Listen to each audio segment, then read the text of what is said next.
තද වැසි පිළිබඳව අවධානාත්මක නිවේදනයක් කාලගුණ විද්‍යා දෙපාර්තමේන්තුව විසින් නිකුත් කරලා තිබෙනවා. අපි බලමු මොකක්ද මේ විශේෂ නිවේදනය කියලා.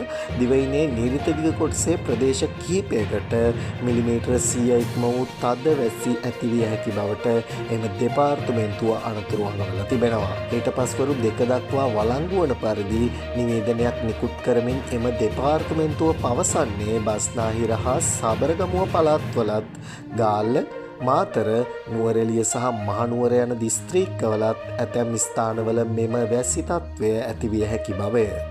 නිරිත දිග මෝසම සක්‍රිය වීම හේතුවෙන් දිවයිනේ නිරිත දිග ප්‍රදේශවල පවතින මෙම වැසි තත්ත්වය ඉදිරි දින කිහිපය තුලද ඇතිවිය හැකි බව කාලගුණ විද්‍යා දෙපාර්තමේන්තුව සඳහන් කළේය.